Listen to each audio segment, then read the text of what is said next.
Welcome all.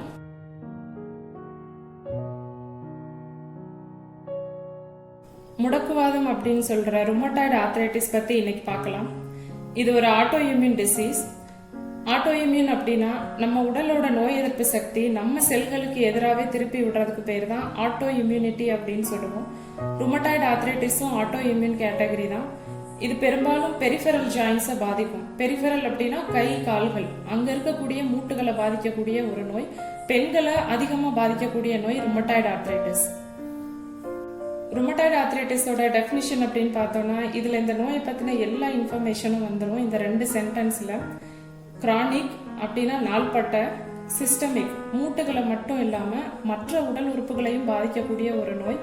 Inflammatory antigen antibody ரியாக்ஷனால வரக்கூடிய நோய், அதனால இன்ஃப்ளமேட்டரின்னு சொல்றோம். ஆஸ்டியோ ஆர்த்ரைட்டிஸ்ல பார்க்கும்போது அது degenerative disease.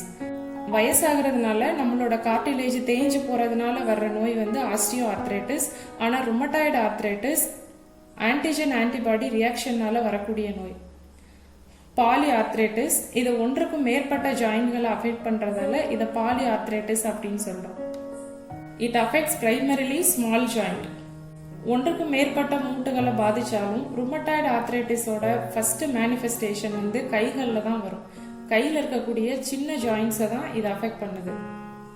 Symmetrical of pattern. Bilateral அப்படின்னா 2 பக்கமும் அஃபெக்ட் பண்ணுதுன்னு அர்த்தம், லெஃப்ட் ரைட்டு. சிமெட்ரிக்கல் அப்படின்னா ஒரே சமயத்துல இடது வலது 2 கை மூட்டுகளையுமே அஃபெக்ட் பண்ணக்கூடியது ருமட்டாய்டு ஆர்த்ரைட்டிஸ். சைமல்டேனியஸ்லி அப்படின்னு ஞாபகம் வச்சுக்கலாம். ஸோ இந்த டெஃபினிஷன்ல நம்ம என்ன ஞாபகம் வச்சுக்கணும் அப்படின்னா இது ஒரு autoimmune disease. Small joints of the hand அதுதான் ஃபர்ஸ்ட் இன்வால்வ் ஆகும் இங்க. அப்புறம் inflammatory polyarthritis. Disease course அப்படின்னு பார்த்தோம்னா ஆட்டோ ஆன்டிபாடிஸை பொறுத்த நோய் அப்படிங்கறனால எல்லா பேஷண்ட்லயும் ஒரே மாதிரியான சிம்டம்ஸும் இல்லை ஒரே மாதிரியான ட்ரக் ரெஸ்பான்ஸும் இருக்காது. யாருக்கெல்லாம் ஆட்டோ ஆன்டிபாடிஸ் ஜாஸ்தி ஆகுதோ அவங்க ரொம்ப சிவியர் சிம்டம்ஸோட வருவாங்க. ஆட்டோ ஆன்டிபாடிஸ் கம்மியா இருக்கிறவங்க அவங்களுக்கு ஃபிளேர் அப்ஸ் 6 மாசத்துக்கு ஒரு தடவை, 1 வருஷத்துக்கு ஒரு தடவை அது மாதிரி இருக்கும். ஆனா ஒரு தடவை ருமட்டாய்டு ஆர்த்ரைட்டிஸ் வந்துச்சுன்னா அது ப்ராக்ரஸ் ஆகிக்கிட்டே தான் இருக்கும் லைஃப் லாங். ஆட்டோ ஆன்டிபாடிஸை நம்ம கண்ட்ரோல்ல வச்சிருக்கிற வரைக்கும் அந்த மூட்டுகள் செயலிழந்து போறத, அதாவது முடங்கி போறத நம்ம தவிர்க்கலாம். எபிடமியாலஜி. ருமட்டாய்டு ஆர்த்ரைட்டிஸ் ஒரு பரம்பரை நோய். இது ஃபர்ஸ்ட் டிகிரி ரிலேட்டிவ்ஸ், மோனோசைகோட்டிக் ட்வின்ஸ் அவங்க கிட்ட அதிகமா இது பார்க்கலாம். என்ன காரணம் அப்படின்னா இந்த நோய் காரணி ஜீன்களால கடத்தப்படுது. HLA-DR-B1, HLA-DR-4. HLA அப்படின்னா ஹியூமன் லியூகோசைட் ஆன்டிஜன் அப்படின்னு அர்த்தம். நம்ம மூட்டுகள்ல இருக்கக்கூடிய அந்த வெள்ளை அணுக்கள் மேல இந்த ஆன்டிஜன் ஆனது திருப்பி விடப்படுது. அதனால அது இம்யூனோஜெனிக் ஆன்டிஜனா மாறிடும். ஆட்டோ இம்யூனிட்டி இங்கேதான் ஸ்டார்ட் ஆகுது. ருமட்டாய்டு ஆர்த்ரைட்டிஸ் ஆண்களை விட பெண்களை அதிகமா பாதிக்குது. 3:1 அப்படிங்கிற ரேஷியோல. ஆண்கள்ல இது வயதான பிறகு 50 வயதுக்கு மேல இருக்கவங்களுக்கு இது ரொம்ப பாதிக்குது. ஸோ நம்ம டிபிக்கல் பேஷண்ட் எப்படி வருவாங்கன்னா 30லேருந்து 35 வயசுக்குள்ள இருப்பாங்க. ஃபர்ஸ்ட் டெலிவரிக்கு அப்புறமா அவங்களுக்கு இந்த ஆட்டோ இம்யூன் லெவல் ஜாஸ்தியாகி ருமட்டாய்டு ஆர்த்ரைட்டிஸோட சிம்டம்ஸ் அவங்களுக்கு டெவலப் ஆயிருக்கும். அவங்களோட ஃபேமிலி ஹிஸ்டரியில அம்மா, சித்தி இல்ல பாட்டி யாருக்காவது ருமட்டாய்டு ஆர்த்ரைட்டிஸ் இருந்திருக்கும். இவங்க தான் typical patient. So auto immune level, அந்த ஆட்டோ இம்யூனிட்டி லெவல் எவ்வளவுக்கு நம்ம கம்மி பண்றோமோ அந்த அளவுக்கு ஜாயின்ஸ் ரொம்ப நாளைக்கு வயபிளா இருக்கும். இல்லைன்னா சீக்கிரமே டிஃபார்மிட்டி ஃபார்ம் ஆகி பேஷண்டோட மொபிலிட்டி அஃபெக்ட் ஆயிரும். ஸ்மோக் பண்றதுனால ஆட்டோ இம்யூன் லெவல்ஸ் ஜாஸ்தி ஆகுறதுனால ருமட்டாய்டு ஆர்த்ரைட்டிஸ்க்கு ட்ரீட்மெண்ட் எடுக்கிறவங்க ஸ்மோக்கிங்கை அவாய்ட் பண்ணணும். ருமட்டாய்டு ஆர்த்ரைட்டிஸ் மூட்டுகளை எப்படி பாதிக்குதுன்னு தெரிஞ்சுக்கிறதுக்காக ஆஸ்டியோ ஆர்த்ரைட்டிஸ் கூட ஒரு சின்ன கம்பேரிசன் பார்க்கலாம். ஒரு நார்மல் ஜாயிண்ட் அப்படின்னா அதுல 2 எலும்பு ஒன்னோட ஒன்று சேர்ந்துருக்கும். அதுல உராய்வை தடுக்கிறதுக்காக கார்டிலேஜ்னு ஒரு ஸ்ட்ரக்சர் இருக்கும். அப்புறம் அந்த எலும்புகளை சுத்தியும் சைனோவியம் இருக்கும். அந்த சைனோவியன்றது என்னன்னா அது ஒரு சாஃப்ட் டிஷ்யூ. அது ஒரு 2 வரிசை செல்களால் ஆனது. அந்த செல்களுக்கு நடுவுல ஒரு கேவிட்டி இருக்கும். அங்க இருக்க ஃப்ளூயிட், அந்த செல்களால் சுரக்கப்படக்கூடிய அந்த திரவம் தான் சைனோவியல் ஃப்ளூயிட் அப்படின்னு சொல்லலாம். இது ஜாயிண்ட்டுக்கு நரிஷ்மெண்ட் கொடுக்கும். ஸோ இந்த சைனோவியல் ஃப்ளூயிட் அப்புறம் ஜாயிண்ட் இது எல்லாத்தையும் மொத்தமா கவர் பண்றது ஜாயிண்ட் கேப்சூல். ஆஸ்டியோ ஆர்த்ரைட்டிஸ்ல பார்க்கும்போது என்டையர் பெத்தாலஜி எங்கே இருக்கும்? கார்டிலேஜில் இருக்கும். வயசாகிறதுனால கார்டிலேஜ் வந்து தேய்மானம் அடைஞ்சிரும். அதனால 2 எலும்பும் ஒன்னோட ஒன்று உராயிறனால பேஷண்ட்டுக்கு பெயின் வரும். Focal loss of cartilage. ஆனால் ருமட்டாய்டு ஆர்த்ரைட்டிஸில் கார்டிலேஜ் வந்து அஃபெக்ட் ஆகாது, அந்த சைனோவியம் தான் அஃபெக்ட் ஆகும். அந்த சாஃப்ட் டிஷ்யூன்னு சொல்லக்கூடிய அந்த சைனோவியம் வந்து இன்ஃப்ளேம் ஆகிறனால சைனோவியம் வந்து அளவில் பெருசாகி செல்கள் இன்னும் நிறைய மல்டிப்ளை ஆகிறதுனால சைனோவியம் வீக்கம் கொடுக்க ஆரம்பிச்சிடும். ஸோ சைனோவியம் வீக்கம் கொடுக்கறதுனால அந்த ஜாயிண்ட் கேப்சூலும் வந்து ரொம்ப எக்ஸ்பேண்ட் ஆக ஆரம்பிக்கும். அதனால தான் பேஷண்ட்டுக்கு வந்து பெயின், ஸ்வெல்லிங் ரெண்டுமே இருக்கும். அஃபெக்டட் ஜாயிண்ட்டில் பெயின், ஸ்வெல்லிங், ஸ்டிஃப்னஸ் 3மே இருக்கும் ருமட்டாய்டு ஆர்த்ரைட்டிஸில். Pathogenesis of RA. நம்ம ஏற்கனவே பார்த்த மாதிரி ருமட்டாய்டு ஆர்த்ரைட்டிஸ் அப்படிங்கிறது வந்து இன்ஃப்ளமேட்டரி சைனோவைட்டிஸ். இப்போ ருமட்டாய்டு ஆர்த்ரைட்டிஸில் ஜாயின்ஸில் என்ன நடக்குது அப்படின்னு தெரிஞ்சுக்கணும்னா இன்ஃப்ளமேஷன் பற்றி நம்ம தெரிஞ்சுக்கிட்டாலே இது எல்லாமே எழுதிடலாம். இன்ஃப்ளமேஷனை வந்து நம்ம ஒரு வார் கூட கம்பேர் பண்ணலாம். பொதுவாக ஒரு பாக்டீரியா அல்லது ஒரு வைரஸ் நம்ம பாடியில் என்டர் ஆகும்போது அந்த பாக்டீரியா வைரஸில் ஒரு ஆன்டிஜன் இருக்கும். அந்த ஆன்டிஜனுக்கு ஏற்ற மாதிரி நம்மளோட லியூகோசைட்ஸில் நியூட்ரோஃபில்ஸ் இருக்குது, லிம்போசைட்ஸ் இருக்குது, ஈஸ்னோஃபில்ஸ் இருக்குது. ஸோ அந்த பாக்டீரியா இல்லை வைரஸோட ஆன்டிஜன் என்ன கேட்டகரி அப்படிங்கிறத பார்த்து அதுக்கேற்ற மாதிரி நம்மளோட லிம்போசைட்டோ இல்லை நியூட்ரோஃபிலோ, ஃபார் எக்ஸாம்பிள் ஒரு அக்யூட் இன்ஃபெக்ஷன் எடுத்துக்கலாம். Pneumococcal infection, staphylococcal pneumonia. லங்ஸில் வந்து அந்த பாக்டீரியா அட்டாச் ஆன உடனேயே நம்ம இம்யூன் சிஸ்டம் அந்த ஆன்டிஜனை சென்ஸ் பண்ணி அந்த இடத்துல நிறைய நியூட்ரோஃபில்ஸ் ஒன்று சேர ஆரம்பிக்கும். இந்த நியூட்ரோஃபில்ஸ் எல்லாமே ஆன்டிபாடி செக்ரீட் பண்ணும். பாக்டீரியாவும் நம்மளோட நியூட்ரோஃபில்ஸும் ஆன்டிஜன் ஆன்டிபாடி ரியாக்ஷனில் இருக்கும். அதுக்கப்புறமா எவ்வளோ பாக்டீரியாஸ் இருக்கோ அதுக்கேற்ற மாதிரி அதிகப்படியான நியூட்ரோஃபில்ஸ் வந்து அந்த இடத்துல அக்யூமுலேட் ஆக ஆரம்பிக்கும். கடைசியில் எல்லா பாக்டீரியாவுமே அழிஞ்சிரும். ஸோ அழிஞ்ச பிறகு அந்த இன்ஃப்ளமேட்டரி ப்ராசஸ், இதுதான் இன்ஃப்ளமேட்டரி ப்ராசஸ். இதுக்கப்புறமா அந்த இடம் ஃபுல்லாக ஒரு வார் ஃபீல்டு மாதிரி இருக்கும். ஏன்னா அங்கே நியூட்ரோஃபில்ஸ் மட்டும் இருக்காது, ஆர்பிசிஸ் அந்த இடத்துல அக்யூமுலேட் ஆகிருக்கும், பிளாஸ்மா செல், டென்ட்ரைட்டிக் செல்ஸ், மேக்ரோஃபேஜஸ், இது எல்லாமே அந்த இடத்துல இருக்கும். மறுபடியும் நம்ம ஒரு டிசீஸோட அந்த பீரியட் சொல்கிறோம் இல்லையா, நிமோனியா 14 days அப்படிங்கிறோம். அந்த 14 daysக்கு அப்புறமா வந்து அந்த இடம் கிளியர் ஆயிரும். அந்த ஃப்ளூயிட், அங்கே இருக்க செல்ஸ் எல்லாமே வந்து நார்மலாக ஃபங்க்ஷன் பண்ண ஆரம்பிச்சிடும். ரெசல்யூஷன் ஸ்டார்ட் ஆயிரும். இதுதான் இன்ஃப்ளமேட்டரி ப்ராசஸ். ஆன்டிஜன் லோடு எவ்வளோ இருக்கோ அதுக்கு ஏற்ற மாதிரி அந்த இடத்துல நிறைய WBC போய் அக்யூமுலேட் ஆக ஆரம்பிக்கும். இந்த இன்ஃப்ளமேட்டரி ப்ராசஸ் நடக்கும்போது தான் நமக்கு classical sign of inflammation, pain, swelling, redness இதெல்லாமே நம்ம பார்க்க ஆரம்பிப்போம். எல்லா இன்ஃப்ளமேஷனுமே இந்த ப்ராசஸில் தான் நடக்கும். ஆனால் அந்த ட்ரிகரிங் ஃபேக்டர் எது, எந்த செல் போய் இன்ஃப்ளமேஷனில் பார்ட்டிசிபேட் பண்ண போகுதுங்கிறது மட்டும்தான் வித்தியாசப்படும். இப்போ ருமட்டாய்டு ஆர்த்ரைட்டிஸ் அப்படின்னு பார்த்தோம்னா இது வந்து ஆட்டோ இம்யூன் டிசீஸ். அந்த HLA, ஹியூமன் லியூகோசைட் ஆன்டிஜன், அந்த ஆட்டோ ஆன்டிஜன் இருக்கு இல்லையா, அதுதான் ஃபர்ஸ்ட் இங்கே ட்ரிகர் பண்ண ஆரம்பிக்கும் இன்ஃப்ளமேட்டரி ப்ராசஸை. இங்கே பார்ட்டிசிபேட் பண்ண போகிற அந்த செல் என்னன்னா லிம்போசைட், T&B லிம்போசைட். அக்யூட் இன்ஃபெக்ஷனில் நம்ம நியூட்ரோஃபில்ஸ் வரும்னு சொன்னோம். கிரானிக் இன்ஃபெக்ஷனில் லிம்போசைட்ஸ் இருக்கும். இங்கே T&B லிம்போசைட் அது ரெண்டுமே ஆக்டிவேட் ஆக ஆரம்பிச்சிடும். ஸோ நம்மளோட இம்யூன் சிஸ்டம் நம்ம ஜாயிண்ட்டுக்கு எதிராகவே ஆன்டிபாடிஸை செக்ரீட் பண்ண ஆரம்பிச்சிடும். அதுதான் ருமட்டாய்டு ஆர்த்ரைட்டிஸ். ஸோ இந்த மொத்த ப்ராசஸுமே எங்கே நடக்குது அப்படின்னா சைனோவியமில் நடக்குது. ஜாயின்ஸை சுற்றி இருக்கக்கூடிய அந்த சைனோவியல் செல்லில் இந்த ப்ராசஸ் நடக்குது. Inflammation of the synovium. So இந்த T செல் ஆக்டிவேட் ஆன பிறகு T லிம்போசைட் அது வந்து tissue necrotizing factor, interleukin 1 and 6 இதெல்லாம் ரிலீஸ் பண்ண ஆரம்பிக்கும். ஸோ சைனோவியம் வந்து சைஸில் பெருசாக ஆரம்பிக்கும். Enlargement of synovium. ஏன்னா ஆட்டோ ஆன்டிபாடிஸ் கூட ஃபைட் பண்ணுறதுக்காக நிறைய செல்கள் தேவைப்படுறதுனால சைனோவியம் வந்து அது ஒரு சாஃப்ட் டிஷ்யூ, அது அளவில் பெருசாக ஆரம்பிக்கும். அதுதான் என்லார்ஜ்மெண்ட் ஆஃப் சைனோவியம். கூடவே MMPயும் ஆக்டிவேட் ஆகும். MMPங்கிறது மேட்ரிக்ஸ் மெட்டா அல்லோ புரோட்டீனேசஸ். இதோட ஃபங்க்ஷன் என்ன அப்படின்னா கார்டிலேஜ் அளவுக்கு அதிகமாக வளராமல் இருக்கிறதுக்காக MMP இருக்கும். ஸோ எப்பெல்லாம் MMP ஆக்டிவேட் ஆகுதோ அப்போ கார்டிலேஜ் வந்து சிதைவடைய ஆரம்பிச்சிடும். ஸோ ருமட்டாய்டு ஆர்த்ரைட்டிஸில் சைனோவியல் இன்ஃப்ளமேஷன் தான் முதல்ல நடக்கிற விஷயம். ரொம்ப நாள் ஆட்டோ இம்யூனிட்டி இருக்கிறனால, ரொம்ப நாள் சைனோவியல் இன்ஃப்ளமேஷன் இருக்கிறனால எம்எம்பியும் சேர்த்து ஆக்டிவேட் ஆக ஆரம்பிச்சிடும். அதனால ஒரு 5 வருஷம் 10 வருஷமா ருமட்டாய்டு ஆர்த்ரைட்டிஸ்ல சஃபர் ஆகிறவங்களுக்கு கார்டிலேஜும் சேர்ந்து டிஸ்ட்ரக்ட் ஆக ஆரம்பிச்சிடும். கார்டிலேஜ் டிஸ்ட்ரக்ஷன் ஆயிடுச்சுன்னா ஜாயிண்ட் வந்து அதோட பொசிஷன்ல இருக்காது, டிஸ்லொகேஷன் இல்ல டிஸ்ட்ரக்ஷன் ஸ்டார்ட் ஆயிரும். அதை தான் சப்லக்சேஷன் ஆஃப் த ஜாயிண்ட் அப்படிம்போம். சைனோவியமும் வீக்கம் அடையுது, கார்டிலேஜும் தேய்மானம் அடைய ஆரம்பிச்சிருச்சு. அதனால 2 எலும்புகளுக்கு வந்து ஒன்னோட ஒன்று சேரும்போது அதுக்கு ஒரு கிரிப்பு கிடைக்காது. ஸோ நார்மலாக இருக்க வேண்டிய பொசிஷனில் இல்லாமல் அதோட பொசிஷன் கொஞ்சம் சேஞ்ச் ஆயிரும். அதை தான் நம்ம டிஃபார்மிட்டி ஃபார்மேஷன் கூட சொல்லலாம். எலும்புகள் இருக்க வேண்டிய இடத்துல இல்லாமல் கொஞ்சமாக விலகி இருக்கும், deformity. So the entire inflammatory process அதை நம்ம எப்படி சொல்லலாம், வரிசைப்படுத்தலாம் அப்படின்னா, இன்ஃப்ளேம்டு சைனோவியம்,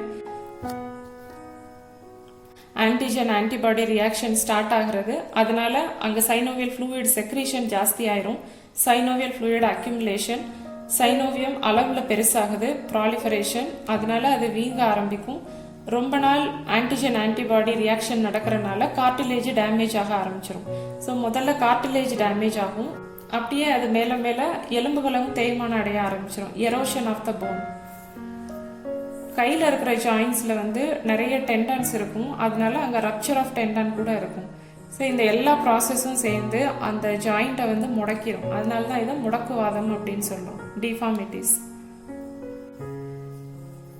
ஸோ ருமட்டாய்டு ஆர்த்ரைட்டிஸ்ங்கிறது வந்து ஒரு இன்ஃப்ளமேட்டரி ஆர்த்ரைட்டிஸ். ஆஸ்டியோ ஆர்த்ரைட்டிஸ்ங்கிறது டீஜெனரேட்டிவ் ஆர்த்ரைட்டிஸ், வயசாகிறனால கார்டிலேஜ் தேஞ்சு போறனால வர்ற ஆர்த்ரைட்டிஸ்.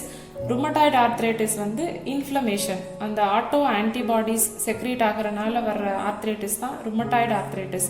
இதில் நம்ம ஞாபகம் வச்சுக்க வேண்டியது சைனோவியல் ஃப்ளூயிட், அந்த சைனோவியல் ஃப்ளூயிட் இது ரெண்டும் தான் ரொம்ப அஃபெக்ட் ஆகுது ருமட்டாய்டு ஆர்த்ரைட்டிஸில். ஸோ அங்கே ஃபர்ஸ்ட் லைனில் வரக்கூடிய டபிள்யூபிசி என்னன்னா T&B லிம்போசைட். என்ன பெத்தாலஜி நடக்குது, பேஷண்ட்டுக்கு ஏன் சிம்டம்ஸ் வர ஆரம்பிக்குது அப்படின்னா, சைனோவியம் அளவில் பெருசாகிறது தான், ஹைப்பர்பிளேஷியா ஆஃப் த சைனோவியம். அப்புறம் auto antibodies, auto antibody load எவ்வளோக்கு இருக்கோ அவ்வளோக்கு இந்த ஆன்டிஜன் ஆன்டிபாடி ரியாக்ஷன் நடந்துகிட்டே இருக்கும், எலும்புகள் ரொம்ப தேய்மானம் அடைய ஆரம்பிக்கும். கிளினிக்கல் ஃபீச்சர்ஸ் அப்படின்னு பார்த்தோம்னா, இன்ஃப்ளமேஷனோட எல்லா சைன்ஸும் இருக்கும் பேஷண்ட் கிட்ட. எந்த ஜாயிண்ட் அஃபெக்ட் ஆயிருக்கோ அந்த ஜாயிண்ட்ல பெயின் இருக்கும், வீக்கம் இருக்கும், ஸ்டிஃப்னஸ் வந்து ஒரு எக்ஸ்ட்ரா சிம்டம். இது ஏன் வருது அப்படின்னா, சைனோவியம் அளவில் பெருசாகிறனால அந்த ஜாயிண்ட் கேப்சூல் வந்து ஸ்ட்ரெச் ஆக ஆரம்பிக்கும், அதனால அவங்களுக்கு ஸ்டிஃப்னஸ் வரும். ரெட்னஸ்ங்கிறது வந்து ரொம்ப அக்யூட் இன்ஃப்ளமேஷன் இருக்க பேஷண்ட்ல தான் பார்க்க முடியும், எல்லாருக்கும் ரெட்னஸ் இருக்காது.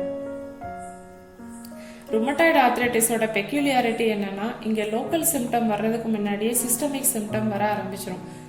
ஆல்மோஸ்ட் 1 இயர் இல்லை 2 இயர்ஸ் வரைக்குமே பேஷண்ட்டுக்கு வந்து வெயிட் லாஸ் இருக்கும், ரொம்ப சீக்கிரம் டயர்ட் ஆகிற மாதிரி, பசிக்காத மாதிரி, அப்புறம் உள்ளங்கை கால்லெல்லாம் ரொம்ப வேர்க்கிற மாதிரி, இது மாதிரி வேக் சிம்டம்ஸ் சொல்லுவாங்க. என்ன டிசீஸ்னே கண்டுபிடிக்க முடியாமல் 1 to 2 வருஷம் வரைக்கும் வேஸ்ட் ஆயிரும். எப்போ ஃபர்ஸ்ட் ஒரு ஜாயிண்ட்ல பெயின் வர ஆரம்பிக்குதோ, நம்ம ஏற்கனவே பார்த்த மாதிரி பெரும்பாலும் கை எலும்புகளில் தான் அந்த வலி வர ஆரம்பிக்கும். அந்த பெயின் வந்த பிறகுதான் அது ருமட்டாய்டு ஆர்த்ரைட்டிஸ்னே டயக்னோஸ் பண்ணுவாங்க. ஸோ இது ஒரு சிஸ்டமிக் டிசீஸ்னு நம்ம ஏற்கனவே சொன்னனால இதில் எக்ஸ்ட்ரா ஆர்டிகுலர் ஃபீச்சர்ஸும் இருக்கும். ஜாயிண்ட் மட்டும் இல்லாமல் மற்ற உறுப்புகளும் பாதிக்கப்படும் ருமட்டாய்டு ஆர்த்ரைட்டிஸ்ல. எக்ஸாம்பிள் ருமட்டாய்டு நோடியூல், இது ஒரு சைன். இதை வச்சு நம்ம ருமட்டாய்டு ஆர்த்ரைட்டிஸை கன்ஃபார்ம் பண்ணலாம். இது ஒரு சாஃப்ட் டிஷ்யூ ஸ்வெல்லிங்.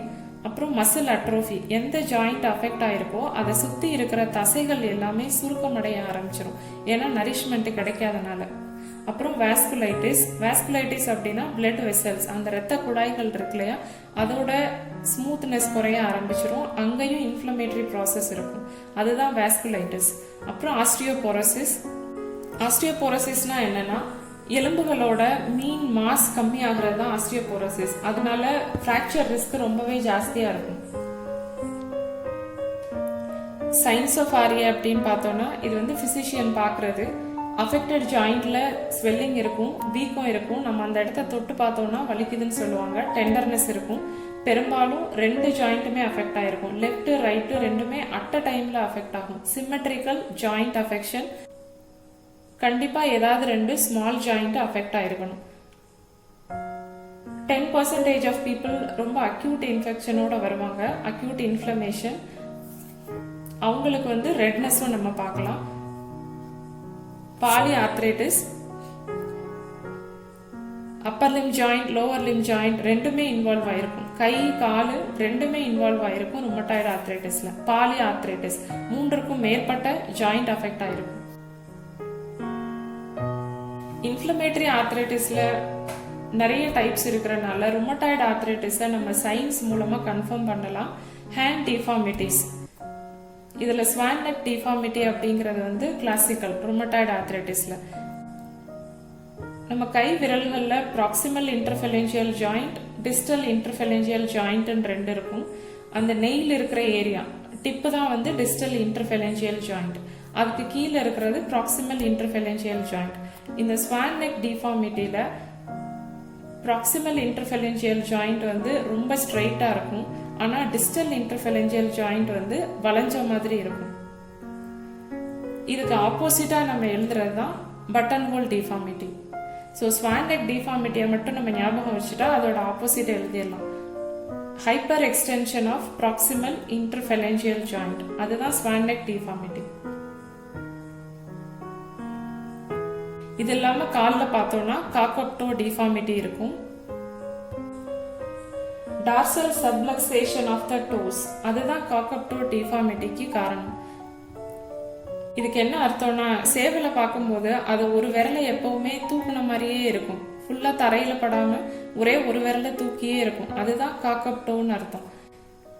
அந்த டோஸ்ல இருக்கக்கூடிய ஜாயிண்ட் வந்து அதோட இன்டெகிரிட்டி லாஸ் ஆகுறதுனால அதை ஸ்ட்ரைட்டா நீட்ட முடியாது, அதனால காக்கப் டோ டிஃபார்மிட்டி வருது. ருமட்டாய்டு நோடியூல்ஸ், ஹேண்ட் ஜாயிண்ட் இன்வால்வ்மெண்டோட இந்த நோடியூல்ஸும் இருந்துச்சுன்னா அது typical diagnostic factor for rheumatoid arthritis. இது பெரும்பாலும் எங்க இருக்கும்னா முழங்கையிலையும் ஃபோராம்லையும் இருக்கும். ப்ரெஷர் ஏரியாஸ் ஆஃப் த பாடி, இந்த 2 தான் காமன் சைட் ருமட்டாய்டு நோடியூல்ஸுக்கு. இதுக்குள்ள என்ன இருக்கும் அப்படின்னு பார்த்தா necrotic material, macrophages and sell debris. யாருக்கெல்லாம் ஆட்டோ இம்யூனிட்டி லெவல் ஜாஸ்தியா இருக்கோ அவங்களுக்கு இது மாதிரி ஜாயிண்ட்டை தவிர எக்ஸ்ட்ரா ஆர்டிகுலர் மேனிஃபெஸ்டேஷன்ஸும் இருக்கும். ருமட்டாய்டு நோடியூல் அப்படிங்கிறது வந்து ஒரு extra articular manifestation. Auto immunity load ஜாஸ்தியா இருக்கும்போது அந்த இடத்துல அந்த ஆட்டோ ஆன்டிபாடிஸ் கூட நம்மளோட லிம்போசைட்ஸ் ரியாக்ட் பண்றதுனால வரக்கூடிய நோடியூல்ஸ் தான் வந்து ருமட்டாய்டு நோடியூல்ஸ். இது ஃபுல்லாவே நெக்ரோட்டிக் மெட்டீரியலும் செல் டெப்ரிஸும் இருக்கும்.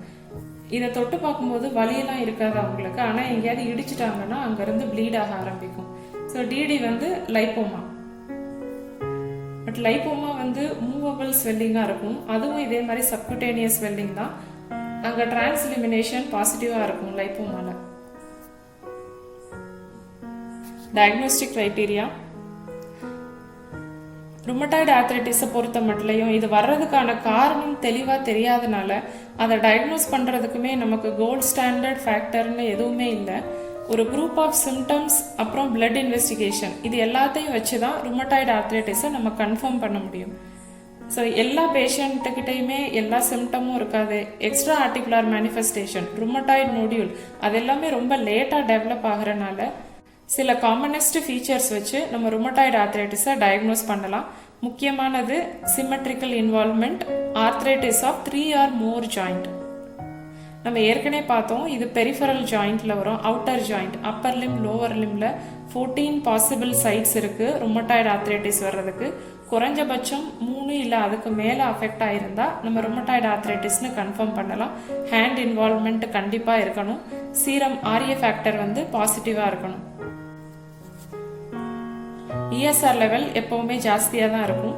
அப்புறம் மார்னிங் ஸ்டிஃப்னஸ், இந்த மார்னிங் ஸ்டிஃப்னஸ் ஆஸ்டியோ ஆர்த்ரைட்டிஸ்லையும் இருக்கும், ருமட்டாய்டு ஆர்த்ரைட்டிஸ்லையும் இருக்கும். ஆனால் ஆஸ்டியோ ஆர்த்ரைட்டிஸில் அது 5 to 20 நிமிஷத்தில் ரிலீவ் ஆயிரும். ருமட்டாய்டு ஆர்த்ரைட்டிஸில் இது 1 hour மேலே இருக்கும். பெரும்பாலும் காலையில் ரொம்ப ஜாஸ்தியாக இருக்கும். இந்த ஸ்டிஃப்னஸ் எப்பெல்லாம் இருக்கும்னா ஆஃப்டர் ப்ரொலாங் இம்மொபிலிட்டி. ஆஸ்டியோ ஆர்த்ரைட்டிஸில் ஒரு அரை மணி நேரம் உட்காந்துட்டு எந்திரிச்சாங்கன்னா கூட அதுக்கப்புறம் காலை ஊண்ட முடியாது, அவங்களுக்கு வந்து பிடிக்கிற மாதிரி இருக்கும். அதுதான் ஸ்டிஃப்னஸ்னு சொல்லுவோம். ருமட்டாய்டு ஆர்த்ரைட்டிஸில் அது ரிலீவ் ஆகுறதுக்கு நிறைய டைம் எடுத்துக்கிறோம். ஆஸ்டியோ ஆர்த்ரைட்டிஸில் நடக்க நடக்க அந்த ஜாயிண்ட் வந்து ஃப்ளெக்சிபிள் ஆயிரும். ஆனால் ருமட்டாய்டு ஆர்த்ரைட்டிஸில் ரொம்ப டைம் எடுக்கும். இது ஒரு டயக்னோஸ்டிக் ஃபேக்டர். பிளட் இன்வெஸ்டிகேஷன்ஸ் வந்து சப்போர்ட்டிவ் ஃபேக்டர் தான் டயக்னோசிஸ்க்கு. இஎஸ்ஆர் ஜாஸ்தியாக இருக்கும். Normal value 20 mm/h. ருமட்டாய்டு ஆர்த்ரைட்டிஸில் அது 40லேருந்து 80 வரைக்கும் இருக்கும். ஆட்டோ இம்யூன் லெவல் ஜாஸ்தியாக இருக்கும்போது 120க்கு மேலேயும் போகலாம். அப்புறம் அல்புமின் குளோபுலின் ரேஷியோ, எப்பயுமே அல்புமின் ஜாஸ்தியாகவும் குளோபுலின் கம்மியாகவும் இருக்கும். ஆனால் ருமட்டாய்டு ஆர்த்ரைட்டிஸில் குளோபுலின் ஜாஸ்தியாக இருக்கும், அல்புமின் கம்மியாக இருக்கும். Reverse ratio. அனீமியாவும் இருக்கும் அவங்களுக்கு, ஆனால் நார்மோக்ரோமிக் நார்மோசைட்டிக் அனீமியா. அயன் டெஃபிஷியன்சியில் நம்ம ஹைப்போக்ரோமிக் அனீமியா பார்ப்போம். இங்கே வந்து நார்மோக்ரோமிக் நார்மோசைட்டிக் அனீமியா. என்ன காரணம் அப்படின்னா ருமட்டாய்டு ஆர்த்ரைட்டிஸில் ஆஸ்டியோபோரோசிஸ் வர்றதுனால அங்கே எரித்ரோபாய்டிக் ஆக்டிவிட்டி கம்மியாயிரும். அதாவது போன்ல இருந்து இரத்த அணுக்கள் உருவாகக்கூடிய அந்த விகிதாச்சாரம் குறைஞ்சிரும். அதனால தான் அவங்களுக்கு அனீமியா இருக்குமே தவிர சிவப்பணுக்கள்ல எந்த மாற்றமுமே இருக்காது. செல்கள் நார்மலாக தான் இருக்கும். நார்மோசைட்டிக் அனீமியா. அப்புறம் ஏற்கனவே பார்த்தோம், இந்த டிசீஸ் வந்து ஹியூமன் லியூகோசைட் ஆன்டிஜென்ல தான் ஸ்டார்ட் ஆகுது. அதனால இங்க லியூகோசைட்டோசிஸ் இருக்கும். WBCs தான் ஆட்டோ ஆன்டிபாடிஸை செக்ரீட் பண்றதுனால WBC கவுண்ட் வந்து ஜாஸ்தியா இருக்கும். டிசீஸ் சிவியாரிட்டி அதிகமா இருக்கும்போது ஈஸ்னோஃபில் லெவலுமே ஜாஸ்தியாக ஆரம்பிக்கும். ஆன்டி-CCP கோல்ட் ஸ்டாண்டர்ட் டெஸ்ட் நம்ம சொல்லலாம். ஏன்னா ஆட்டோ ஆன்டிபாடி அளவு எவ்வளவு இருக்குன்னு கண்டுபிடிக்கிறது ஆன்டி-CCP டெஸ்ட் தான். So high levels of anti-CCP rheumatoid arthritis ஓட ஒரு diagnostic test. C-reactive protein இது connective tissuesலயும் cardiac musclesலயும் நிறைய இருக்கும். C-reactive proteinோட அளவு ஜாஸ்தியா இருக்கு அப்படின்னா ஏதோ inflammatory process நடக்குதுன்னு மட்டும்தான் நமக்கு தெரியும். So rheumatoid arthritis இது inflammatory synovitis அப்படிங்கறனால C-reactive protein elevatedா இருக்கும். இதோட normal value less than 10 mg/L. இதை நம்ம ப்ரோக்னோஸ்டிக் ஃபேக்டராக யூஸ் பண்ணலாம். ட்ரீட்மெண்ட் ஸ்டார்ட் பண்ணுறதுக்கு முன்னாடி C-reactive protein லெவல் எவ்வளோ இருக்குன்னு பார்த்துட்டு ட்ரீட்மெண்ட் அப்போ நம்ம திரும்ப செக் பண்ணும்போது அந்த C-reactive protein அளவு குறைய ஆரம்பிச்சிச்சுன்னா மருந்து நல்லா வேலை செய்யுதுன்னு நம்ம எடுத்துக்கலாம். RA ஃபேக்டர் இல்லை ருமட்டாய்டு ஃபேக்டர்னு சொல்லுவோம். இதோட நார்மல் வேல்யூ 0 to 20. இது பேரு ருமட்டாய்டு ஃபேக்டரா இருந்தாலும் நிறைய கண்டிஷன்ஸ்ல இந்த RA ஃபேக்டர் வந்து பாசிட்டிவா இருக்கும். SLE, sarcoidosis, interstitial pulmonary fibrosis, even malaria, subacute bacterial endocarditis, leprosy, இது மாதிரி நிறைய கண்டிஷன்ல RA ஃபேக்டர் பாசிட்டிவா இருக்கிற காரணத்தினால பேஷண்ட்டுக்கு சிம்டம்ஸும் இருக்கு, மற்ற பிளட் வேல்யூஸும் அதிகமா இருக்கு. ருமட்டாய்டு ஃபேக்டர் பாசிட்டிவ் வருது அப்படின்னா நம்ம அதை RAன்னு டயக்னோஸ் பண்ணலாம். எக்ஸ்ரே ஃபைண்டிங்ஸ் எல்லாமே லேட் ஸ்டேஜ் ஆஃப் டிசீஸ்ல தான் நம்ம பார்க்க முடியும். 5 வருஷம் 10 வருஷத்துக்கு மேலே RA இருக்கிறவங்களுக்கு தான் அந்த போன் எரோஷன், ஆஸ்டியோபோரோசிஸ், அந்த ஜாயிண்டோட இன்டெகிரிட்டி எல்லாம் மாறி இருக்கும். ஜாயிண்ட் சப்லக்ஸேஷன், ஜாயிண்ட் ஸ்பேஸ் நேரோயிங், இது எல்லாமே லேட் ஃபைண்டிங்ஸ் தான். ஸோ எக்ஸ்ரே வந்து இனிஷியலாக நம்ம சஜஸ்ட் பண்ணுறதில்ல. மேனேஜ்மெண்ட் ஆஃப் RA ருமட்டாய்டு ஆர்த்ரைட்டிஸை பொறுத்த மட்டும் இந்த டிசீஸ் கோர்ஸ் வந்து ஒரு பேஷண்ட்லையும் ஒரு மாதிரி இருக்கும். நம்மளால ப்ரெடிக்ட் பண்ணவே முடியாது. ஆனால் 10 இயர்ஸ்க்குள்ள ஆல்மோஸ்ட் 50% ஆஃப் பேஷண்ட்டுக்கு வந்து டிஃபார்மிட்டி டெவலப் ஆயிரும். அவங்களால நடக்க முடியாது, கையெல்லாம் வளைய ஆரம்பிச்சிரும், டிசபிலிட்டி ஃபார்ம் ஆக ஆரம்பிச்சிரும். ஸோ யாருக்கெல்லாம் புவர் ப்ரோக்னோசிஸ் இருக்கும் அப்படின்னு பார்த்தா ESR லெவல் ஜாஸ்தியாக இருக்கிறவங்க, RA டைட்டர் ஜாஸ்தியாக இருக்கிறவங்க, அப்புறம் சீக்கிரமாகவே போன் எரோஷன் யாருக்கெல்லாம் ஃபார்ம் ஆகுதோ அவங்க எல்லாருக்கும் ப்ரோக்னோசிஸ் வந்து ரொம்பவே புவர் தான். அப்புறம் எக்ஸ்ட்ரா ஆர்டிகுலர் மேனிஃபெஸ்டேஷன், நம்ம முன்னாடியே பார்த்த மாதிரி ருமட்டாய்டு நோடியூல்ஸ், ஃபங்க்ஷனல் டிசபிலிட்டி, அப்புறம் ஏஜ் ஆஃப் ஆன்செட், ரொம்ப லேட்டான ஏஜ் குரூப்பில் ருமட்டாய்டு ஆர்த்ரைட்டிஸ் டெவலப் ஆகுது அப்படின்னா அவங்களுக்கு வந்து நோய் சரியாகிறதுங்கிறது ரொம்ப கஷ்டமானது. டிஃபார்மிட்டி சீக்கிரமாகவே டெவலப் ஆயிரும் அவங்களுக்கு. ஸோ நம்ம மொத்த ட்ரீட்மெண்ட்டுமே அந்த ஆட்டோ இம்யூனிட்டியை கம்மி பண்ணுறதுல தான் இருக்கணும். என்னதான் ஹோமியோபதியில் நம்ம சிம்டமேட்டிக்காக ட்ரீட்மெண்ட் கொடுத்தா கூட அந்த ருமட்டாய்டு ஆர்த்ரைட்டிஸோட டிசீஸ் கோர்ஸ், அதோட ப்ரோக்னோசிஸ் அதெல்லாம் நம்ம தெரிஞ்சாதான் நம்ம ட்ரீட்மெண்ட் கோல்ஸை ஃபிக்ஸ் பண்ண முடியும். ஸோ த ட்ரிகரிங் ஃபேக்டர் இந்த நோய் வர்றதுக்கு காரணமே ஆட்டோ ஆன்டிபாடிஸ் தான். அந்த இன்ஃப்ளமேட்டரி ப்ராசஸ் எவ்வளோக்கு எவ்வளோ நடக்குதோ அவ்வளோக்கு அவ்வளவு ஜாயிண்ட் வந்து ரொம்ப டேமேஜ் ஆக ஆரம்பிக்கும். ஸோ நம்மளோட மெடிசின்ஸ் வந்து அந்த இன்ஃப்ளமேட்டரி ப்ராசஸை ஸ்டாப் பண்ணணும். அப்புறம் சிம்டமேட்டிக்காக அவங்களுக்கு வரக்கூடிய பெயின், ஸ்டிஃப்னஸ் அதெல்லாம் ரிலீவ் பண்ணுற மாதிரி இருக்கணும். முடிஞ்ச வரைக்கும் ஜாயிண்ட்டை ப்ரொடெக்ட் பண்ணணும். டிஃபார்மிட்டி ஃபார்ம் ஆகக்கூடாது. பெரும்பாலும் நம்ம கிட்ட வர பேஷண்ட்ஸ் ஏற்கனவே ஸ்டீராய்ட்ஸ் எடுத்துட்டு இருப்பாங்க. ஸோ அந்த மெடிசினால வரக்கூடிய சைடு எஃபெக்ட் அதையும் கம்மி பண்ற மாதிரி நம்ம ட்ரீட்மெண்ட் ப்ரோட்டோகால் இருக்கணும். ருமட்டாய்டு ஆர்த்ரைட்டிஸ்ல பிசியோதெரப்பிங்கிறது ரொம்ப இம்பார்ட்டன்ட். ஏன்னா அந்த சைனோவியம் வந்து பெருசாகும் போது ஜாயிண்ட் கேப்சூல் ரொம்ப ஸ்ட்ரெச் ஆக ஆரம்பிக்கும். அதனால பேஷண்ட்டுக்கு வலி அதிகமாக இருக்கும். அந்த வலி எப்போ ஜாஸ்தியாக இருக்கும்னா ஃப்ளெக்ஷனில் இருக்காது, ஆனால் ஜாயிண்ட்டை எக்ஸ்டெண்ட் பண்ணும்போது வலிக்கும். அதனால பெரும்பாலும் அவங்க எல்லா ஜாயிண்ட்டையும் ஃப்ளெக்ஸ் பண்ணியே வச்சுருப்பாங்க. எக்ஸ்டென்ஷன் வந்து ரொம்ப கம்மியாக இருக்கும். அப்படி வச்சிருக்கிறதுனால நாளாக நாளாக அங்கே ஆங்கைலோசிஸ் ஃபார்ம் ஆகி எலும்புகள் எல்லாம் வளைய ஆரம்பிச்சிடும். அதை தான் நம்ம டிஃபார்மிட்டின்னு சொல்கிறோம். ஸோ ஃபிசியோதெரப்பி எக்ஸசைஸ், அந்த ஸ்ட்ரெச்சிங் எக்ஸசைஸ் நம்ம தினமும் பண்ண அந்த சைனோவியம் அளவுக்கு அதிகமாக வளர்றது கூட கொஞ்சம் கம்மியாகும். ஸோ ஒரே மாதிரியான ஃப்ளெக்ஷன் மூவ்மெண்ட்டே இல்லாமல் அவங்க எக்ஸ்டென்ஷனும் சேர்த்து பண்ணும்போது அந்த ஜாயிண்டோட மொபிலிட்டி, அந்த மூட்டுகள் அசைகிற தன்மையை வந்து ரொம்ப நாளைக்கு நம்ம காப்பாற்றலாம். அதனால ஃபிசியோதெரப்பிங்கிறது ருமட்டாய்டு ஆர்த்ரைட்டிஸ்ல மஸ்ட் ஃபேக்டர். மற்ற மருந்துகள் அப்படின்னு பார்த்தோம்னா ஆட்டோ இம்யூனிட்டியை கம்மி பண்ணுறதுக்கான டேப்லெட்ஸ் இருக்குது, டிசீஸ் மாடிஃபையிங் ஏஜென்ட்ஸ், அப்புறம் வலியை குறைக்கிறதுக்காக இன்ட்ரா ஆர்டிகுலர் இன்ஜெக்ஷன்ஸ்.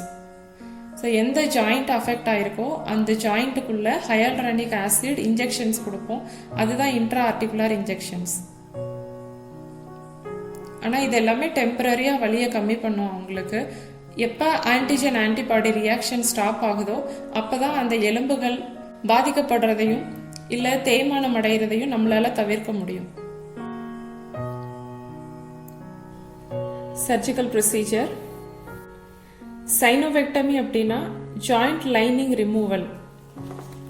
சைனோவியம் அதிகப்படியாக வளர்ச்சி அடைகிறதுனால ஜாயிண்ட் கேப்சூல் வந்து ரொம்ப ஸ்ட்ரெச் ஆக ஆரம்பிக்கும். அதனால மூட்டுகளில் அதிகப்படியான வலி, இறுக்கம் இதெல்லாம் இருக்கும்.